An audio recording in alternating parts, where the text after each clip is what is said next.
Welcome to Unit 3. It's an inside job. This is the third unit of Promoting Competitive Employment, a training program for peer specialists. When we begin to think about supporting people in the area of work, it's easy to think of the challenges that the world may present. We think of things like discrimination and stigma, or the difficulties people may have because they don't have job histories, or they might have criminal backgrounds, just to name a few. But a lot of us who have experienced employment or occupational recovery in our lives have learned that once we did the work on the inside, we were able to navigate through the outside challenges. If we can do the inside job, we probably can get the outside job. All life is more like art than science. We don't see factual realities around us, but instead see images that are tinted by our own personal lenses, built from years of experience. Our experiences create our beliefs, and those beliefs then, in turn, interpret everything we experience. For example, I believed for a lot of my life that I was stupid. It was an idea that had been created when I was young and had become a belief as strong as concrete in my mind. When I had experiences later in life that really should have disproved this idea, like going to college and getting nearly all A's, I saw that through my own lenses, and those lenses interpreted that experience by saying, well, the school you went to was pretty low quality, and almost anybody could get an A from that school. And I went on knowing in my heart how stupid I was for nearly another 15 years. The way those interpretations begin to develop for many of us who have had a diagnosis in our lives is created by what Gene Johnson calls the D list. And the D list often starts with just difficulties and disappointments in our lives and the emotional distress that comes from that. But then at some point, we may turn to someone for help, and if we do, we end up getting a diagnosis, which of course tells us that we have some sort of disease. And from that disease, especially for those of us with psychiatric conditions or really significant issues, we end up going to try to get some sort of disability payments, right? And to get those payments, we have to prove over and over how disabled we are. And what we find is that we end up in this world where the explanation of what's going on, the treatment, and even the prognosis for future are all viewed within the context of deficits. And this is this D-list, this deficit-based view of everything that we're experiencing. And it goes on, and we become more and more disempowered in our own life as we see that we're not only looking at the deficits that we have today, but we're also being told that some of these deficits we'll probably have forever, and we need to look at our life through the lens of these deficits and make our choices based on them. And in time we become totally disenfranchised, not only in our own small life, but in our communities and our families. We are no longer really a part of those. And when you're disenfranchised and disempowered and disabled, there's nowhere left to go than to be just totally dysfunctional in every area of your life, which can only be total demoralization. And what we see is that people disappear under this cloud. People are so burdened by it that who they are and what they love and what they seek get so hidden behind it that you can no longer even see it. And if it's you, you can no longer feel it. And we end up with all these potholes on the road based on this knowledge that we feel that we have for ourselves, knowledge that I can't do it. And if we focus on work and think of our rule of supporting work, it becomes, I know I can't learn anything anymore. I know that work is too stressful for me, or that I'll only get sicker if I work. I know I can't focus on a job. So the impact of drowning in these deficits just leads us to this place where we have all of these things that we know. I know. And the know may leave us feeling like we're driving through our own life. But really those no's become the driver, leading us to closed doors, to all sorts of opportunities in our lives. We make decisions based on these things that we know about ourselves. For example, as I said, I knew I was stupid for a good portion of my life. And that informed many of my choices. Choices about whether to work, where I might even think about working, even who I could converse with or spend time with, and what I could do in the future were all impacted by that ingrained, deep, concrete knowledge that I was stupid. And what we may not notice for ourselves when this happens is that we think we're driving the car, but we're really not. The know, what we know, those beliefs have taken over and are driving us, even if they're not accurate. Think back in your own life and experiences. Have you had things that you've known for certain were true at one point in your life and later found out they weren't? Were there things that changed over time? Or were they things that might not even ever have been true, that you adopted from someone else's beliefs about you, or from what someone else said to you, or even just what you sensed from around you? How about in relation to work? Was there a time you didn't believe you could work at all? Or a time you believed you could only do a job that would take you, rather than a job that you really wanted? And here we are now, working as peer specialists, recovery coaches, and other roles supporting people to make that same shift that we made is important whenever we think of supporting people to have different hopes and beliefs about their potential to work. Let's listen to some people who are going to share with us how that shift happened for them. What happened or what situations came around that started to change that for you? Actually, I during that time, I was in the public mental health system, and I had a case manager who came to me one day and whispered, "You can still work." Oh my Lord, wow. Wow. You didn't lose all your education, you didn't lose your skill and the experience that you had working. That didn't go away. And it's almost like whispering. She knew, like, there's something in this culture that doesn't make this okay, but it's so important for you to hear this. Yes. Wow. And she said, I'm not trying to say don't listen to the doctor. Yeah. Don't listen to the doctor. Right, but don't, right. So, Right, best kept secret, but you can work.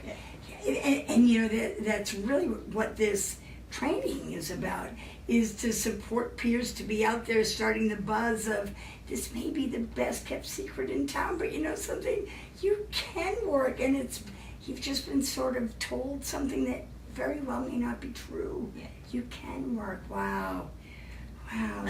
And she planted a seed. Yeah. And it's not that the next day I went out and got a job. Yeah. But I started to begin to think what could be possible. Yeah. And then she told me to hook up with Voc Rehab. Yeah. So I started going through that process, and then they put some things in place for me, and they let me know there was training and things available for me if I needed it. Mm-hmm. And the belief that having someone have belief in me that I could do things, and their encouragement, Yeah. And letting me know that they would put things in place if I needed them, Yeah. really pushed me forward. Yeah. So, for instance, they offered me computer classes, and I had never used a computer Mhm. because when I was working at a time when one person in the office had a computer. Right. It's not like it is today. I remember those days. Everybody else had a typewriter. We had Selectric too. Yes.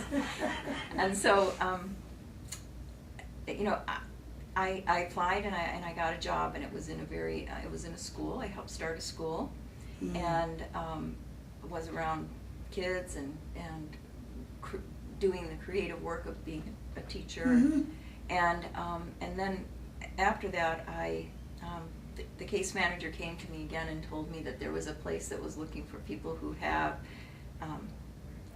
a psychiatric diagnosis. Oh, wow. And that was a gift That's that they were looking yeah. for. Wow. So really changing that from something to be hidden to a gift to share. Yeah. Yeah. Well, before I was on disability, I was a school teacher, high school teacher for quite a while, and I thought that was totally gone with the felony and then with the disability. So I actually started volunteering for a while with a place, and as I volunteered there, I could see that they liked my work, and they started giving me more projects to do and everything. So to me, that was like actually reinforcing that they believed in me. And that they could trust me with projects and trust me doing things. And then whenever I came in contact with Recovery Opportunity Center, I got the message that, you know, with your diagnosis that you received, and with your teaching experience, and with your experience, you know, with the felony and everything, we can use you.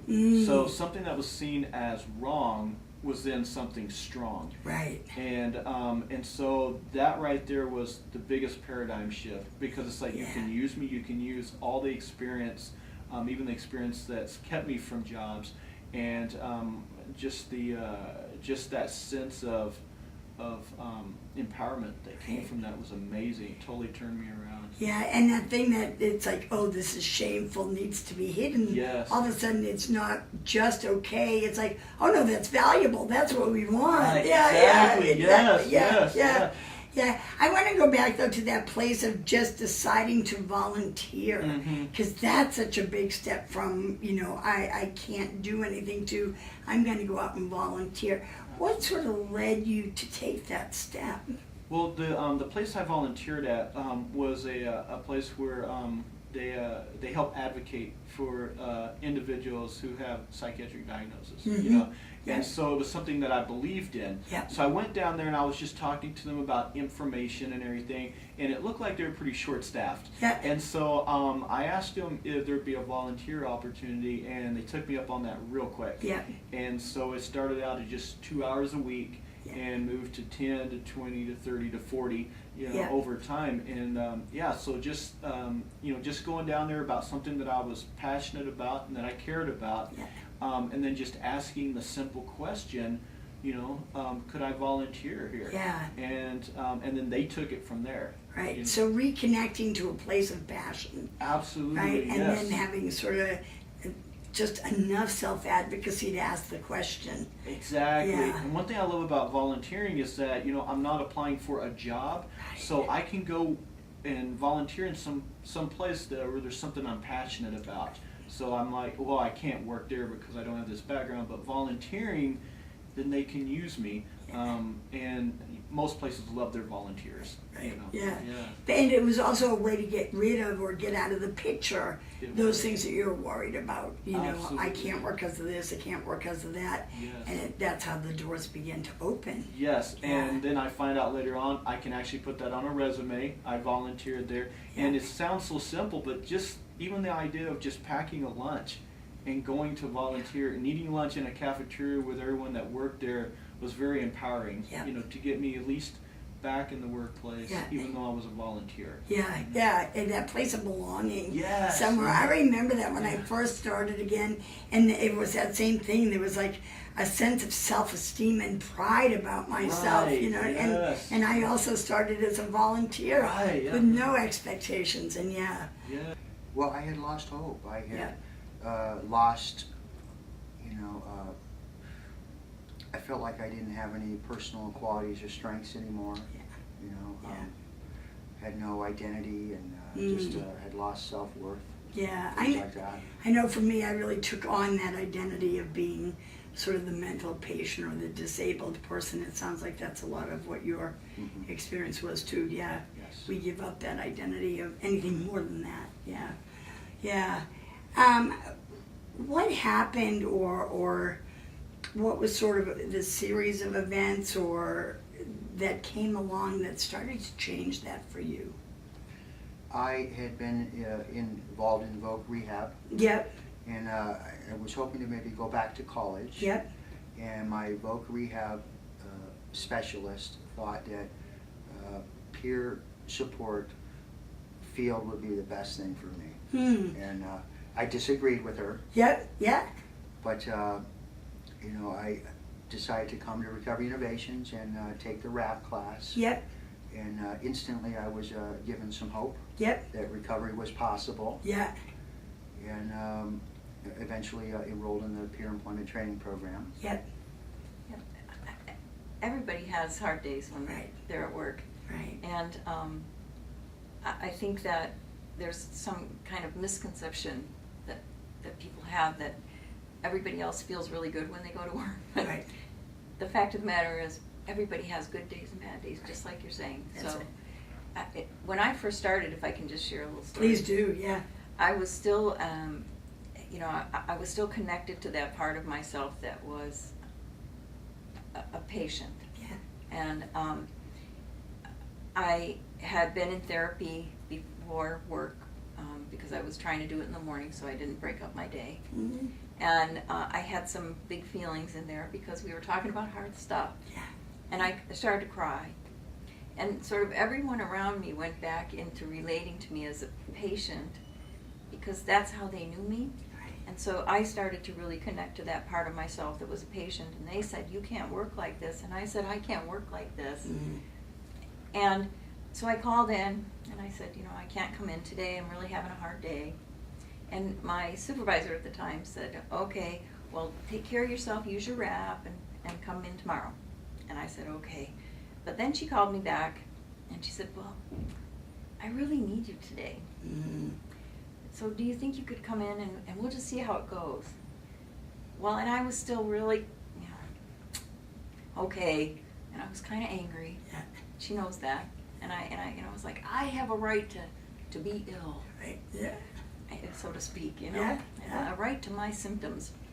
Mm-hmm. And I got to work and sat across from her at her desk, and she said, how about if you go wash your face and come back and we'll kind of talk and figure out how to do today. Mm-hmm. So I did, came back, and we just started talking, and she said, well, we're going to go over to the hospital in a while and talk to the social workers. And because you're a social worker, I really need you to speak to them Mm-hmm. and tell them what we're doing here. And it was one of the first times I shared my story in a group outside of this office. Yeah. And so I was quite nervous, but I went and I sat in that circle, and she talked to the social workers, and then she said, and here's Lisa, she's going to tell you about her story and what we're doing. And I told my story, and I started talking about the incredible things that I was seeing happening here. Mm-hmm. And I spent the rest of the day working just fine, thank you. Right. Yeah. And so I always am thankful to her, and I tell this story a lot because she told me that day, and she taught me that I can work even when I don't feel great. Yes. And I can not just work and kind of slug along, but I can come to work and be effective. Yep. So I have what I call my active wellness tools, which are things that I do. Mm-hmm. And then I have a lot of internal wellness tools that I use. So positive thinking and positive self-talk. so that if I'm having challenging moments throughout a day, even if I'm sitting in a big meeting, I'm doing deep breathing or whatever for a moment just to regroup myself and continue on with the day. So as we listened to Lisa and to Dan and to Mike, we heard different ways that their beliefs shifted, right? And for all of us, the avenue will be different. But there are some basic common themes that we often hear about how beliefs begin to shift. One of those is really the idea of seeing, hearing from other people. And that's why, of course, we've started in the last unit talking about our most important tool, which is sharing our own vocational recovery story. But for some people, and I know I'm one of those people, hearing it from just one or two certainly didn't shake my long-held beliefs. And even if I believe that maybe it was possible for you, I certainly didn't at first believe it was possible for me. But the more evidence that we can see around us, right? And that's why Recovery Innovations uses the ITE, or I'm the Evidence, as the graduation pin, because the more evidence we can see, the more people are going to be influenced by seeing evidence.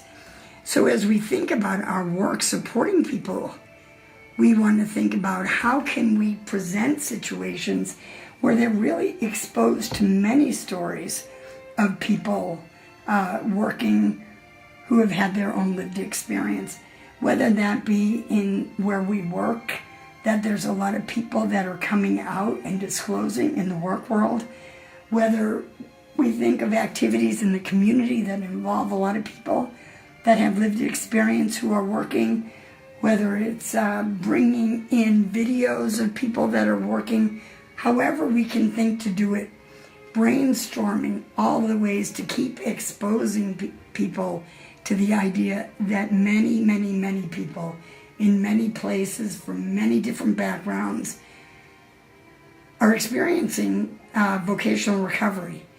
This is one of a key way to help people begin to shift their beliefs. Another way that people make shifts is just learning about themselves and finding out what those areas are where they say, I know I can't. And the first way, of course, that we support people in finding out this information is just by using our good listening skills. We can't do anything, of course, in peer practice without skills, and this course assumes that you've already, learned and are using these skills all the time. But as we sit with people and we're curious about them and talking to them, maybe about work, and have they ever thought about work, this is going to come up, well, I know I can't because. And if we look at any of those becauses and start to really look at what that's about, so I know I can't because I can't focus at work. Well, let's find out if that's true. So learning about ourselves by learning about each of those little pieces and maybe trying it out, seeing if it's true or not. Taking the position that life is a learning lab, right? Mike talked about how when he volunteered, he found that people believed in him and he began to believe in himself.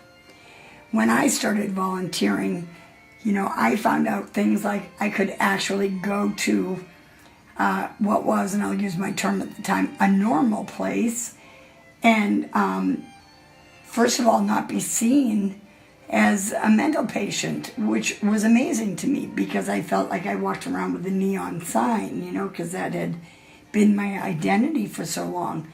So that I found out I could just interact with normal people in a normal way for a number of hours. That alone was incredible news for me. I didn't know I could do that.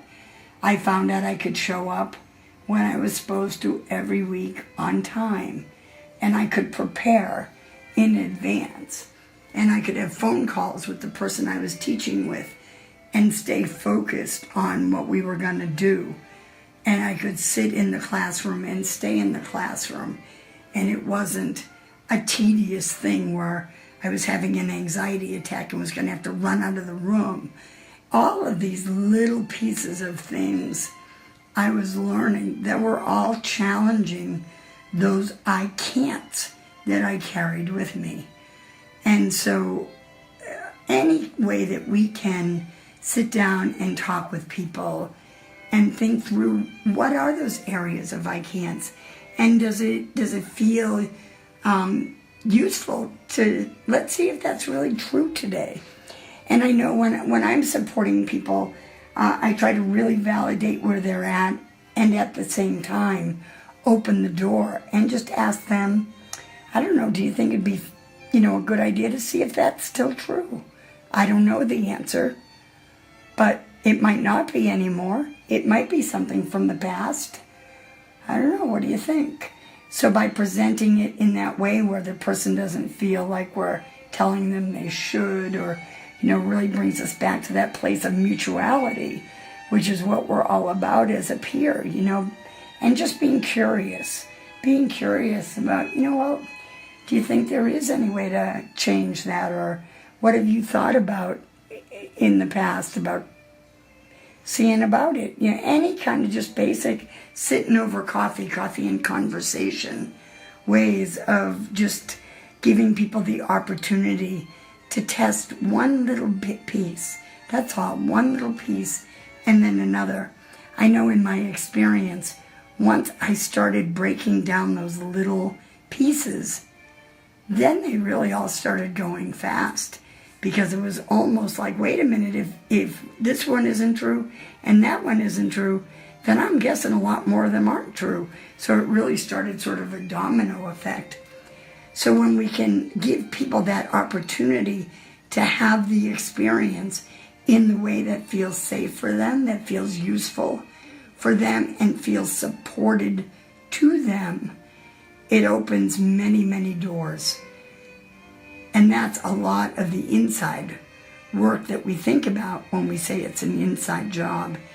And all of those different activities begin to tap into what Jean calls the A list. It's the opposite of the D list. And it's really related to an asset-based list, right? Getting back in touch with those assets that we have and getting back in touch with who we are. Because we've always had them. We didn't lose our assets, we didn't lose our abilities, and we didn't lose our achievements. But boy, do they get hidden, right? They get buried deep down inside.